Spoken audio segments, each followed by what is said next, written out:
So now a couple days later we are finished. So let's pan. There we've got the youngsters. Everyone is now in their pens. Some temporary pens. The A-frame is right there. That protects that corner, which the ground was a little low on that side. The Delawares and assorted are right there. They will be leaving that pen once I get the others finished. But this pen will be for the Lavington Orpingtons. They've already got the house, and the females are in here. Most of these males, Delawares, are leaving. The female Delaware will go over into the layer pen for now, which is a catch-all for all the breeders that I'm not collecting eggs on. This is where we left off last time. So that coop is done. So that coop, to save myself about $100, I shared a wall and situated in such a way that it was between the two runs.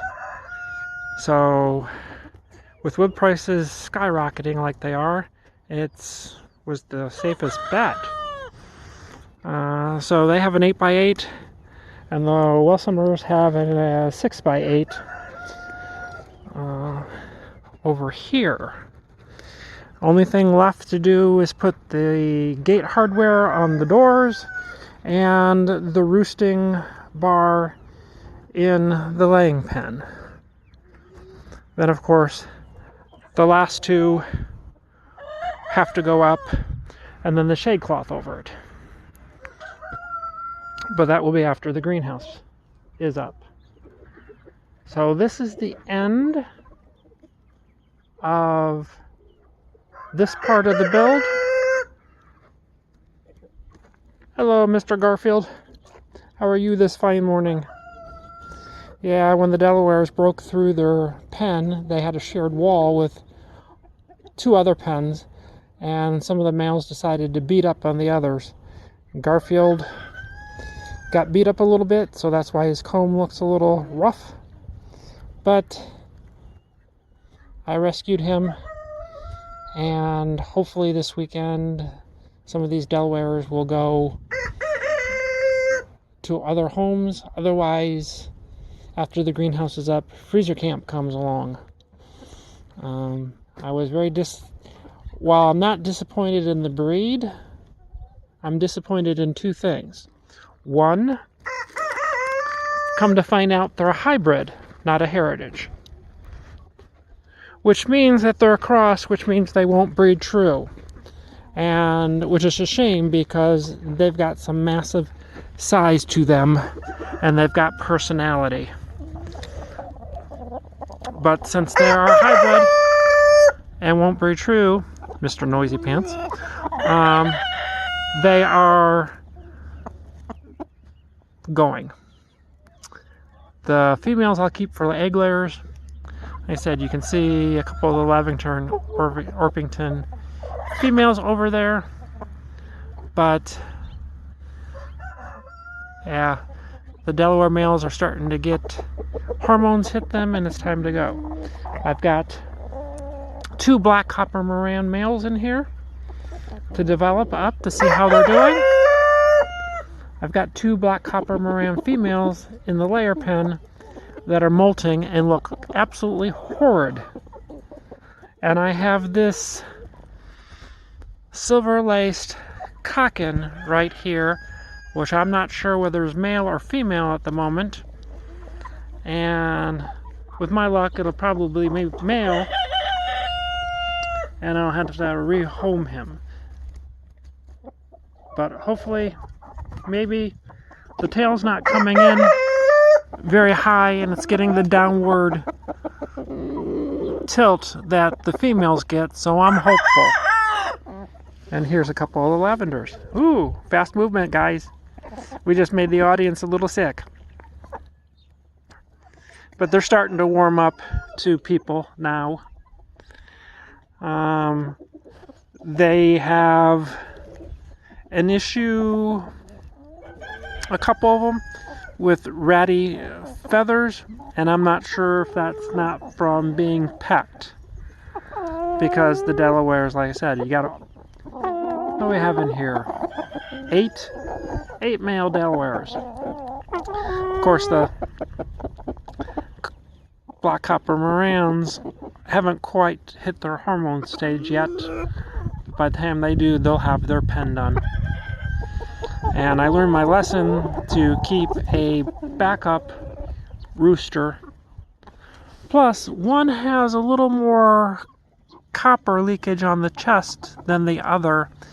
And from talking to a breeder in Australia that's been breeding Morans for over 50 years, he's good to keep around for females that don't have enough copper around their necks, because the extra copper in his chest, as you see here, will give the female more copper around the neck. So correct that fault. The other one doesn't have the leakage, so we'll have to see what they look like coming out of molt. Right now they look like something that should be given away to egg layers and never bred because of their feather loss and how terrible they look. Eventually, that pen at the end of this run will be rebuilt. That's out of pallet wood. I think all total it probably cost me $20 to build, and that was for the metal roof. The rest of it was all salvage. I will make the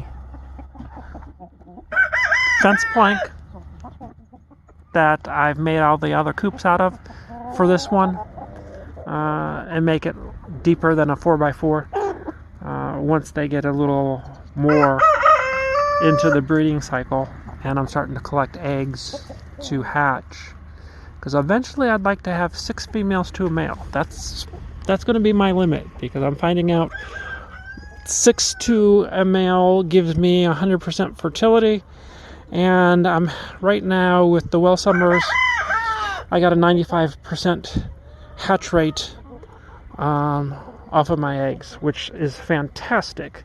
So moving 1,000 feet lower down to closer to 4,200 feet has broken the cycle of only getting 30 to 40% hatch rates, and that's by keeping the humidity near 70% and pumping extra oxygen in, which you have to do.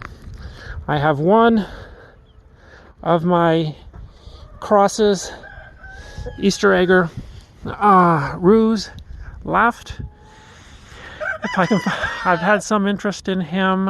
If I can get someone that wants him for his feathers, or to add a blue egg gene to their flocks, he is spectacular.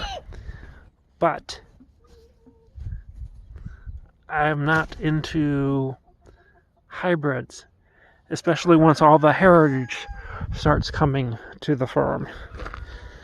Of course, the little ladies here, they've been selling quite well, and the speckled Sussex are in this pen. They're gonna meet their boyfriend, who's 2 weeks older, here in a couple days. He'll be out of quarantine, and he will be joining them, and most of the other cinnamon queens and Easter eggers should go to their new homes by then. I'm hopeful, though. I'm going to keep a couple of